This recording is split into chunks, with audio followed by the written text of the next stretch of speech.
દક્ષ રાજા સાથે ચંદ્ર સાથે આવી રીતે પરણાવવામાં આવી છે.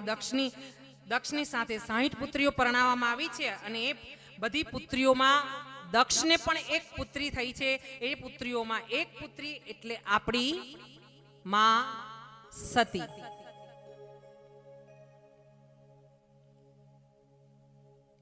માં સતી એનો અહીંયા દક્ષ મંદિરમાં તમે કાલે ગયા હશો તો તમે જોયું હશે કે યજ્ઞમાં માએ યોગાગ્નિ પ્રગટ કરીને પોતાના દેહનો ત્યાગ કર્યો હતો. અને દક્ષ રાજા જેમણે શિવજીનું ધ્યાન નહોતું રાખ્યું કે એમનો ભાગ નહોતો રાખ્યો યજ્ઞમાં, એટલે એમને બકરાનું માથું ચડાવવામાં આવ્યું હતું. વીરભદ્ર દ્વારા એમનો વધ કરવામાં આવ્યો હતો. અને માં સતીએ મરતી વખતે જ્યારે છેલ્લા શ્વાસ યોગાગ્નિમાં અગ્નિકુંડમાં જતા વખતે છેલ્લા શ્વાસે વિચાર કર્યો હતો કે આગલો હું જન્મ લઉં અને પાછી ભોળિયાનાથને જ પરણું, પણ પરણ્યા પહેલા મેં જન્મ લેવાનો વિચાર કર્યો. અને એ વખતે એમની આંખ સામે હિમાલયજી અને મેનાજી ત્યાં ઊભા હતા. હિમાલયજી અને મેનાજીને જોયા છે. મેના આ મેના હિમાલયના પત્ની, હિમાલય હા પર્વતરાજ. માએ સતીએ દેહ છોડતી વખતે વિચાર કર્યો કે આગલો જન્મ થાય તો મેનાજીની પુત્રી તરીકે માને ભગવાન અને હું શિવજીને પ્રાપ્ત કરું વર તરીકે.